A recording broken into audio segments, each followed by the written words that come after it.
Welcome to the Del Walmsley Radio Show. Del challenges the status quo, questions everything, and empowers you to return to your core beliefs to make your life better. If you're ready to hear the truth and get your roadmap to the lifestyle you really want, the next hour will change your life. And now, your host, self-made millionaire, national award-winning investor of the year, CEO and founder of Lifestyles Unlimited, Del Walmsley.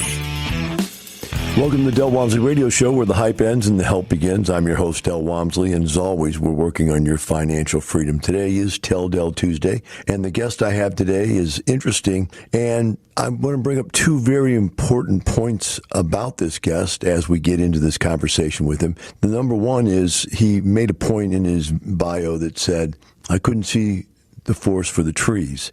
Interesting point on how many people actually work in the business of real estate for a living, as a job, and yet don't see it as an investment opportunity.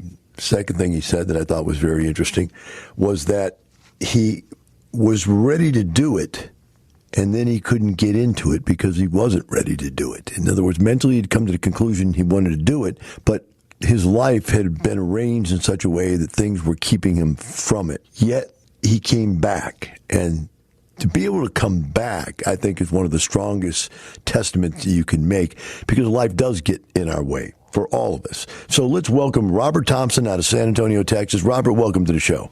Thank you, sir. Appreciate it. So, Robert, you were ready, and then you couldn't do it. Let's talk about what got you ready. What brought you to thinking about real estate as an investment and not just as a job? Well, I mean, I've been in it my whole career, and actually I've been in it my whole life. As I was growing up, my parents were both in real estate, so it was literally all I'd been exposed to my entire life. I got to the point that wanted to finally start doing something. As you said, I've been in the industry. I've been in the commercial side of the industry, and I had just never seen the ability for me to have, hey, I got $500,000 in the bank, let's go buy something. I did not have that capability. Finally started doing some more on the single-family side of the industry, and it was a more bite-sized portions that would allow me to do something. Problem I had at that point is I had two kids in college, and we were doing it literally as pay-as-you-go. So there wasn't the extra money laying around to get into anything at that point in time. How did you sustain your focus? You know, you went 2 years where you knew you wanted to start down this path, but you knew financially, family-wise, you just couldn't take the step. But you maintained the focus for 2 years. How did you do that? I have a tendency when I get interested in something, I literally will read everything I possibly can on it. When I was growing up, I'd get interested in the subject, and I'd go to the public library, and I would literally check out every book they had on it, learn it, completely understand it, then I'd move forward on to the next thing. This one, there's just so much information out there. While I have a significant depth of information in one part of real estate, there's a lot I don't know about. You know, I don't know about the management and operations and that type of thing. I have a general understanding based on what I do, but getting down to the nitty-gritty, there's a lot that I still needed to learn. And so I just continued to educate myself over that time until the opportunity presented itself again. For those out there that are listening to us, Robert, they don't know what you do. Why don't you explain to them your job? I'm actually an appraiser. I started in appraisal. I got a degree in finance in college, started in appraisal literally a month after I left school, and have stayed in that. I hate to admit it, I've been doing it for 39 years now. I've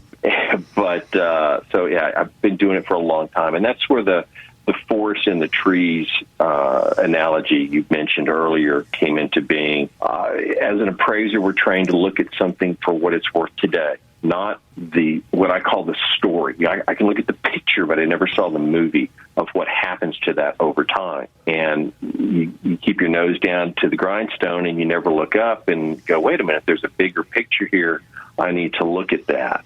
And that's what Lifestyles allowed me to do, to step back and let's look at the movie and watch the changes versus just here's what's happening today. Boy, I love that analogy, Robert. I hope you don't mind if I steal that from you. Go right ahead. It's a good one, because we're right in the middle of life, and that's why we can't see what's really going on around us, because we're right in the middle of it all. And so it's a great analogy to be able to see it for what it's going to be instead of what it is right this moment. How'd you get started when you finally did come back and you were getting started? You started with one single-family house? Yeah, actually, I went in and sat down. Al Gordon was a mentor at that time. And I sat down with him and I said, look, I've got, $40,000 in the bank and I'll have about $30,000 here coming up. And do I go multi? Do I go single? He said, based on where you are, you're kind of right at that borderline, but go single family. So yeah, I bought my first house, already had a tenant in it. There was me and one other, there was a couple there looking at it, and I was in first position. And if I didn't take it, they were going to, and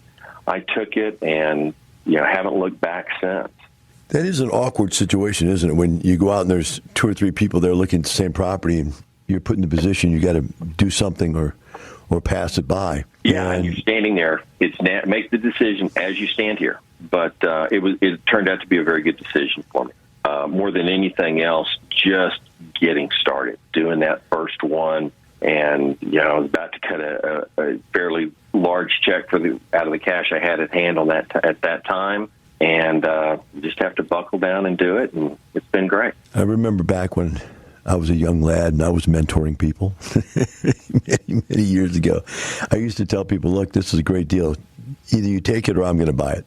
And that always seemed to get them, It's like, what? You're going to take it away? Yeah, I'll take it if you don't want it. David Fisher did the same thing to people all the time, too. So it's kind of interesting you were there with other people. And I've seen people pass. Interesting story. I've seen more times, Robert, where somebody like you were in first position. They go, nah, this just can't do it. Then the guy, 1 or 2 tags behind them, take it. And then it turns out to be some incredible deal over some period of time. 6 months to a year later, they've made $50,000 on $10,000, something crazy. And they go, wow. They're at the case study where the person who turned down the deal is sitting there listening to the person who took the deal. So it's an interesting world out there. Do you think being an appraiser gives you some sense? Advantage, that's the word I'm looking for. Some advantage in what you're doing? I think it gives me an edge just in looking at the deal in the speed at which I can make a decision. I can sit there and look at, hey, it's going to be worth $200,000 when it's done. They're asking X amount for it now. I can walk through and have a general understanding. I can make a 5-minute decision looking at it at the computer, and then I can go walk the property. I have a higher comfort level, I think, because I'm an appraiser than other people do. But I haven't. There's certainly been deals I've walked away from because the numbers at the end of the day just didn't work, and I actually had lost some money on one because I had a earnest money that went hard because it was a VA foreclosure. But I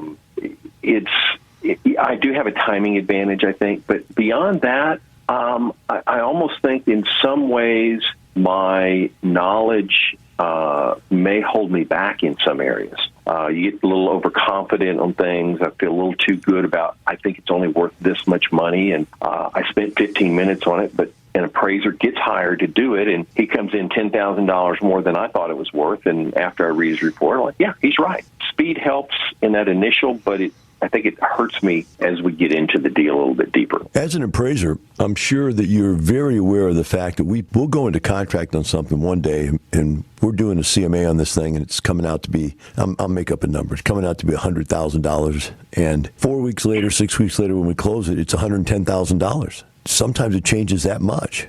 Yeah, it especially these days, it's a little crazy out there. But let's hold that thought. Hold that thought. We'll pick it up on the other side because they're about ready to push us out to the segment. Del Walmsley on how to live the lifestyle. You can see a lot of people that are going through their savings rapidly, especially during the pandemic when there was no work going on. People that work for short periods of time had a lot of problems because there was no jobs for them. The second problem they experienced, though, was that they don't have savings accounts because there's no savings plan set up. There's no 401k. There's no IRA. Again, you should have that on your own. Even without a 401k or IRA, you should have some type of investment plan. But the most important ones, I think, was the one before that, which is said people don't know how to invest. Even if you have a savings plan, and obviously if you put in a 401k and IRA, you really can't control it. But even if you do have an investment plan, you have to know how to invest your money to be able to do what we do here at Lifestyles, which is make a lot of money. Let's just put a cap on it. What do? We make a lot more money than the average person makes in their savings plans, with their savings plans. In other words, we take monies, just like everybody else does, that we've saved from some type of income producing situation, and we invest it. We'll be right back with Robert Thompson from San Antonio and the Del Walmsley Radio Show.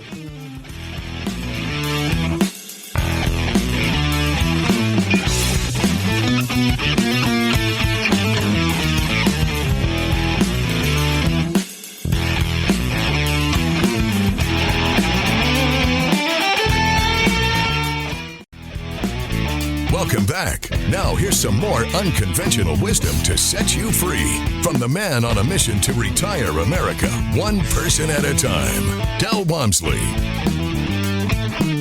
Welcome back to the Del Walmsley Radio Show. Here with me on Tell Del Tuesday is Robert Thompson out of San Antonio, Texas. And Robert is sharing his story about how he, as an appraiser, had been in the business of real estate for his entire life. And then one day he decided to get invested into it and just went crazy all over this stuff. Robert, when you first started and you came in and took the 2-day, when you were talking about going from the snapshot view of what you did for a living to the movie version of how this all works, what aha moments did you have in the 2-day seminar? Yeah, boy, there were so many of them. You know, I took it in, and actually I took it in 2016 and sat through the whole thing. David Fisher was teaching at that time, and or at least in San Antonio, and it was just the numbers as far as going in and doing the hard money and fixing it and refinancing it and holding it. That was just a process that was completely foreign to me. I'd never looked at something that way. It was always, what is it going to be when it's finished, but not really a function of, you don't have to come up with all the money day one to pull this off. You don't have to do it for cash. There are lenders out there that do, because I'd never dealt with hard money at all. I'd always dealt with lenders in deals, if you will. So that was a big aha. You know, the other one was just that the way the numbers worked in that process. I'll be honest with you, I'd look at the hard money loan and it was a higher interest rate, points and fees and everything else. I thought, oh my God, why would I want to give that much money away to somebody? But when you really sit down and do the math, it's not that much because of how it's all structured. It just looks that way on the surface. So both of those, the multifamily, which is the Sunday part of it, I was still trying not to drown from all the information the first year drinking from that fire hose, or the first day drinking from that fire hose. I didn't have enough going on to focus as much on the multifamily side of it because I was still processing all of the single family. It was just so foreign to anything I'd ever seen. So when you went out there and decided to get started and, you know, you got mentored into trying single family houses, you were perfectly comfortable with that, I assume. Yeah. And what was your plan? Was it to buy 1, to buy 2, 5, 7? How did you start out? Just so people out there are thinking about this construction in their mind, how do you attack this elephant? You know, it's one bite at a time, right? But what is that first bite? Well, it's one bite at a time, but, you know, in the concepts that are taught in the classes are, you know, hey, you don't want to lose any money, and it's got a cash flow. But everybody's got a little bit different take on what fits them best. For me, I didn't need the cash flow to live on. It wasn't going to change my day-to-day life very much, but equity capture would change it. And so I chose to focus on the deals where I could have the biggest equity capture, and that's what I focused on. So, you know, I looked at every deal I did. If I was having to put, you know, let's be $20,000 in the deal, I wanted to have my $20,000 and $20,000 in profit in the deal once it was all put together as a minimum. And with, I think, one exception, I've been there, and some of them have been significantly greater. My third deal, I had less than $10,000 in, and when I sold it a little over a year later, I walked away from the closing table with over $50,000. So So, I mean, that was a phenomenal deal. They're certainly not all that way, but it gave me that equity capture to go put into other deals and grow that. I've purchased 11 deals. I've sold 3 of them. I've talked my girlfriend into buying 3 on her own, and the joke with that is I tell her if she's not going to buy it, I will, and that's when she knows it's a good enough deal to buy. So that's the game we play, and she's been very happy, I think, with her stuff, because I'm putting her on the same process I'm doing. You got to at least get that 100% capture. When you look back at this now, and then this is just give me round numbers. You don't have to rack your brain, give me exacts, but you started with about 40,000, and you did something to free up another 20, so you had about 60 to start with. What is your net worth now? That number has gone up a little under, gone up over 8 times that. Wow. Since April of 2019. What is your goal now at this time? I'm at that transition point where looking at going over to multifamily, and this has been so good for me. I've got a little bit of an advantage, I think, in understanding the deals. I haven't made that transition yet, but everybody I talk to is beating me over the head and telling me I'm stupid if I don't. So, this year I'll make that transition. The question is, do I sell everything and move over, or do I just throw at it what I've got? I think I'll probably be selling everything over the next year or two and making that transition, but just have to find the right deals. Yeah, in this market right now, I look back, hindsight's 20/20. I'm thinking, I wish I didn't sell everything that I sold off to move up. I wish I would have just, became a lead and had other people invest money with me so that I could keep my stuff, because everything that I've ever touched is now 3, 4, 5 times more expensive than when I bought it. It's just amazing, and you wish you still had it, but you get rid of it so you can move up is one of the approaches that we do teach. There's no doubt about it. Trying to move into the multifamily aspects of this stuff. The way it's been with me, we talk about retiring, and I've achieved that level where, cash flow coming in is covering all the expenses. And so then it's a function of, well, that's a nice safety net. If everything goes bad, I've still got a roof over my head, all the expenses are covered and everything else. And you got to let go of that to make that next big step. Or you don't have to, but if you let go of that, you can make that next big step so much faster. But it is the next big step. Robert, there's 2 things I'd like to make a point about on what you just said. One of them is you're in a business where you can cut back the amount of actual work you do, so you can do the amount that feels comfortable to you and have the time you need to go do whatever it is you want to do. So that point is one. The second one I'll pick up when we come back from the break. Now, from the files of Del Walmsley. I do want to make this point to everybody out there. All right? This poor lady signed up for one of these stupid stock trading courses. Do you understand that trading stocks on a daily basis like this is really nothing but gambling? You might as well sign up for how to cut cards or how to play cards, because it's just insane. You're going to lose. The odds are against you. It isn't going to work. And you know what? I want to add this to it. And so is every other real estate course out there that has to do with flipping and wholesaling and working your butt off and busting your butt and taking advantage of people and selling stuff too high and buying it too low and ripping people off. Guys, we're not doing any of that. We're buying assets that make us passive streams of income. We'll be right back with Robert Thompson, the Del Walmsley Radio Show.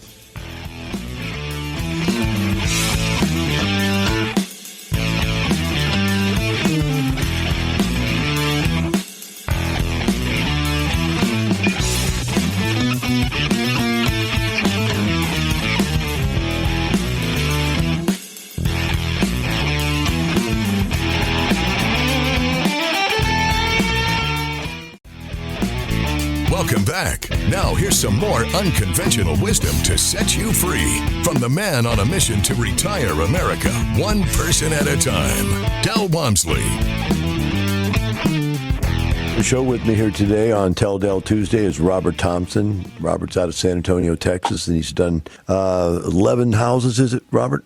Yeah, I've done 11 myself. So as we go into break, I wanted to make 2 points in conjunction with what you'd already said, and you pretty much said what I was going to say, was that, okay, now you're in a situation where you've gotten to that point where we call retirement, when your passive income equals or exceeds your earned income. And one of the things that, you were saying was maybe I have to make a big change in my life. And what I wanted to point out to people out there, and maybe you too, but mostly to the people listening, is that maybe you don't have to make that big change. In other words, I would suggest that most people look at life like, okay, I've got my main hustle, my job, and then I've got my side hustle. That's my investments over here, right? All that happens when you get where I'm at is that the side hustle becomes the main hustle. And there's more money coming in from your investments than there is from your earned income. And so what happens is, like me, I've still got earned income, and I like having earned income. But I have it by doing radio shows and doing a few seminars and live presentations and so forth. And I get paid from my company to do that. That is my earned income. I still like earned income. It's a neat thing because it's there, and you get taxed on it, which is cool, because if you get taxed on something, the government leaves you alone because you're paying some taxes instead of just being the guy, who is this dude over here with all this money, doesn't pay any taxes, and then they hate you like they hated Trump, right? So I think what you got to look at is you've got that kind of a job where it very simply could just be a rebalancing, a shuffle, right? You move a little more into real estate as your main hustle, and then the appraising becomes a little bit more of your side shuffle. What do you think of a thought like that? Well, I think you are 100% correct in that, except for one thing. I do not have an easy time stepping away from work. It's just my personality. I get up in the morning, I work. If I have some free time, I work, and it's a personality trait, or you could even call it a personality flaw. I have trouble stepping back from anything, and clients call, hey, is there any way we can have it Tuesday? We got a whole market coming in. Can you help us out? I have a hard time telling them no. So I think with me, it's really going to have to be let it build up and then almost completely walk away. I just don't know if I'm going to be able to pull off the having a leg in each boat. I just don't know if I can do it. I got to get you in some classes, Robert, on space. What's it called? Social space. You stay out of my zone here. You got to learn to keep some of your space to yourself, buddy. So that's fine. I understand what you're saying, though. Let's call it what it is. You're a workaholic, yes. And a excessive compulsive personality that needs to be doing something at all times. I've been there, done that, and luckily, as I got older, it wore off a little bit. So it took me a lot to walk away from stuff. Yeah, it did. It was tough. And the worst one is, and this doesn't sound like you, but for me, I was the kind of guy that if I didn't have something to do, I'd make something to do. I'd just invent something else. I'd get involved in something else. I was busy. But I'm not quite that bad, thankfully. Yeah, exactly. But you can grow out of this stuff. So, all right, so we got you doing single family now. You're ready to move to multifamily, but are you? Are you ready to do that, or are you just sitting there going to do a few more houses first, or where are you at? I mean, actually, I've got one I'm trying to get right now. It's hard to, it's another deal. It's a good, it meets all my criteria. It's hard to say no. I need to say no. The deal's gotten bogged down, so maybe the universe is trying to tell me something. Hey, don't do this one. Go ahead and shift over to multifamily. I just have to go through and finish educating myself in that sector before I'm going to step off. And do I go and do a small IRO, or do I do a moderate size or small size lead deal? And I haven't decided which way to go there yet. I don't necessarily want another job. So IRO may be the way that I need to focus. Let's talk about something else. Let's go a different direction here for a second. Being that you're in the real estate business, has anybody had anything to say about you becoming an investor, either pros or cons? No, not really. I mean, I've been very open with friends and family and what I'm doing, and trying to convince them, hey, you need to do this. It's been interesting being the investor. I think has actually helped me on the appraisal side in looking at things a little bit differently at times. So I think there's a good balance back and forth. One part helps me in the other, and vice versa. But overall, no one's had any negative other than, well, why didn't you figure this out sooner? Oh my gosh! Don't we all wish that, right? Yeah, no doubt. Well, actually, funny. Your first office in Houston was like 4 blocks from the high school I graduated from. Really? Wow. Yeah. Which Wisdom High School now, which used to be the Lee back when I went to it. But yeah, so and I lived and worked within a 3-mile radius of your office when you started. I just never heard about you till 2016 in San Antonio. I joined in 2016. I left, rejoined in 2018, and did something first in 2019. So you started really in 2019. Let's see, it's 2022 right now, so it's 2-3 years maybe. What would you do differently if you had it to do again? From that point in time, figure out a way to go faster. There's a big part of this success, I think, that is the velocity of the deals, the velocity of money, how fast you go through it. And I think one of the problems is you'll buy a property, it's making you good money. You'd be better off selling it, taking that money, and going buying 2 more properties. But it's easy just to let the checks come in the mail and not worry about, not focusing on it as much as I could, and making it more successful for me than it has been. Okay, so you do it faster. If someone was thinking about it right now and they were asking you, Robert, should I do this or not? What would you tell them? You should have done it yesterday.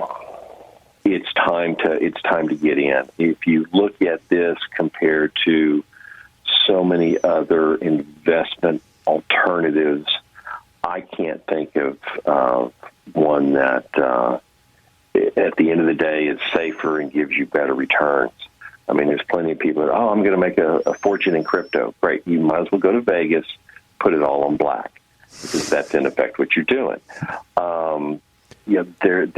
There's too much safety in this that you don't realize is really there. It's not a gamble. You just have to, as we hear often in the organization, follow the map. Here's the way you do it. Here's all the safety valves, so you don't have any problems. And just do it. It's time to get involved and make it happen, because you're not going to do it sitting there taking 10 or 15% of your income every paycheck and stick it in savings. You're never going to get to the point where you can actually step away from that day-to-day life. So you're a commercial appraiser, is that what you told me? Yeah, most of my time is commercial. We do, in my company, we do residential also, but most of my time is commercial. Okay, because I want to ask you a question when we come back from break, but I'm going to give you the question so you can think about it during the break, and that is, what do you think about the inflation that's going on right now? What do you think that's going to do to the real estate business in your mindset? And what do you think about, as a commercial appraiser, the crazy cap rate compression that's gone on over the last 3 years? Those 2 questions, think about those, and we'll discuss them when we come back, because those are some big questions that are out there right now. And you're getting ready to go into multifamily, so you have to have formed opinions of those 2 topics, as it were, right? Yes, sir. All right, very good. Now more intel from the files of Del Walmsley. I found a book by a gentleman that went from 400 pounds down to 200 pounds to become Mr. Universe. Bruce Randall's his name, so you can look that name up, see that I'm not making this up. And I read the guy's book, and now I could not only conceive, I could believe. It had been done. There it is, before and after pictures, the story, the diet, the exercise, everything. So now I could conceive, believe, and eventually achieve. Now, the most important thing that the next year and a half did for me, while I lost all that weight and became one of the strongest kids in the nation, and definitely won almost every strength contest I ever went to at that part of my age against people my own age, what I realized was not that I was a good bodybuilder, a good power lifter, a good Olympic lifter, which I did all of them, but it isn't what I perceived.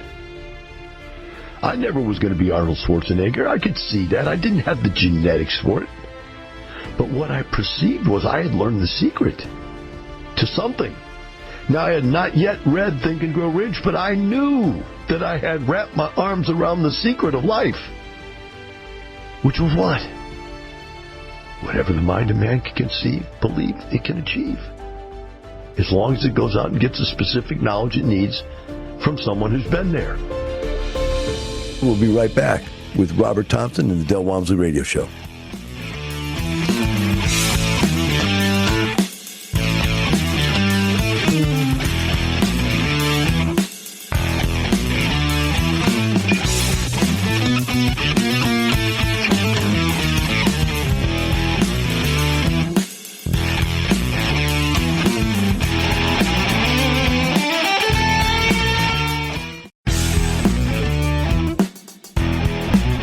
Welcome back. Now here's some more unconventional wisdom to set you free from the man on a mission to retire America, one person at a time, Del Walmsley.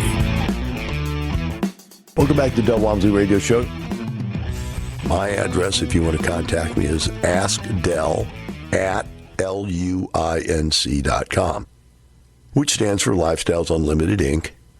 So it's askdel@luinc.com, askdel@luinc.com. We can get your questions answered for you. It's me answering your questions, no one else. I take my own emails and so forth. So if you got something, send it to me, and we'll see if we can get it. If it's good, we'll think about putting it on the radio as a question that we can answer. Here with me today on Tell Del Tuesday is Robert Thompson. Robert's out of San Antonio, Texas, bought 11 houses, and is at the point where he's about ready to transfer over to multifamily housing and change his business model. But I asked him as we went to break to let us know, because Robert is an appraiser. I just wanted to hear his opinion for all of you out there of what he thinks of this really spiraling inflation that's going on right now. What do you think about all that, Robert? Yeah, you got a couple hours to talk about it. I look at housing prices, and so I think it's a supply issue, or lack of supply, I guess would be a better way to term it. And we just haven't built as many housing units as we've needed since we had that crash back in 2008. Any year you look at, we've had more people needing new homes or new apartments, new places to live than we've built in every single year. It kind of all came to a head with COVID, but I don't see, while things may slow down, I don't, at least in my area of the country, I don't see a crash coming. I think that we might flatten a little bit and then start going up again, getting back to a little more normal rate of growth. That's what I'm seeing when I read my tea leaves. The research that I've read is that we're short 4 million homes in the demand side of the supply and demand curve. That they could drop 4 million homes on the ground today and they'd be sold instantly. I don't know about San Antonio, but normally houses used to take 8 months to sell. Now they're taking like 8 days to sell. It's just insane, the demand out there. So I think you're right on. It's the demand-driven problem. Let's talk about the multifamily now. The multifamily has this cap rate compression, and you're getting ready to get into multifamily, so you realize prices in multifamily are directly related to the cap rate, the rate of return on an all-cash deal. And what happens is that, there's this normal process of valuing a property, and then there's normal appreciation, and you can reposition the property and make it worth more because you changed it from a B to its A or a C to a B or whatever. But we're seeing just unprecedented cap rate compression because they keep lowering the interest rates, and they kept lowering them and kept lowering them, kept lowering them, kept lowering them. So in all of our minds, that was the reason the cap rates were going down, was because we thought that interest rates were getting so low, people would just pay more because they were still making the same amount of money on a higher price, and so they just outbid each other. But now you're at the point where they're going to start pushing the rates back up again. And yet the people out there that I'm listening to are saying they don't think cap rates are going to come back up with the interest rates. How do you see that? Yeah, I think we've got a couple of things happening. Number one, more and more people and more money is bailing out of the securities industry. because they're realizing it's not there. And so we have more and more money chasing real estate deals, and because of that, rates have to stay down. If you want a deal, you're going to have to pay a little bit higher price than the next guy, which means your cap rate's going to be lower. Cost of funds, as you stated, when you talk about borrowed money, is down significantly. It's going to come back up. But what a lot of people don't realize when we talk about cap rates, the cap rate, when you look at it, you can look at it as a combination of return on debt, which is your interest rate on your mortgage, and the return on your equity. That's one way of looking at it. Another way is to look at it. It is supposed to be the number that you use to value a property when you boil everything down, including the current rents and income, if you will, that you're making now, as well as everything you anticipate making over your holding period. And so if cap rates are not going anywhere, that means that the market is pricing in anticipated continued increases in value, because I'm willing to pay and not get a good return today because I'm going to get a big return in a few years when I sell this. Somewhat akin to a value play type thing. Inflation is going to go up. Values are going to keep going up. Fine. I'm making a 5% return on my money today, but at the end of the day, I'm going to be making 15% because I'm making such a big return when I sell this in 5 or 10 years. Very well stated, Robert. Very well stated. I couldn't have said it any better myself. That's exactly what's going on. And there is no other place to put money. Well, there's lots of places to put money, but there's not the types of returns that we're seeing, even with these low cap rates. When you look at the internal rate of return, you look at the long-term comparison of your return compared to the short-term, like you're talking about in the long run. Because if everything's selling for cap rate, or if the cap rates keep going down, your value is made not from the cash flow anymore. Your value is made from the increase in value. Like you were talking about when you first got into it, you weren't worried about the cash flow. You were worried about the increase in value and the capital gains, I guess is what you would call it. I think that's really where the world's gone right now. They're saying, hey, I got too much money. I don't care about cash flow. I got money. What I want is gains, returns. And so they're going after it. Well, it's been great talking to you today, Robert. I really appreciate it. I look forward to getting you up on stage and your first multifamily deal. How long do you think that's going to take to get into that world? I got to find the deal first. And I think my plan is to try to have something within the next 12 months, probably try to do it before the end of the year. I just have to find the right deal. My focus, because of where I think things are going and all of that, I really am trying to focus on a value play, and those can be a little more difficult to find these days. I want to make sure I do a big bang for my buck on the deal. And Gotcha. So that's the way I'm going to go. So, yeah, probably in the next 12 months, I'll at least, hey, here's the deal. We've got it started. Here's where we think it's going. I like to do things quick on the return. So, yeah, in the next 12 months. Well, Robert, thanks for coming on the show today and sharing your story. We really appreciate it. And the rest of you out there, remember this. Robert, myself, and most of the people at Lifestyles, we're not doing this for a little more money. We're doing it for the lifestyle. Have a wonderful day. We'll see you tomorrow.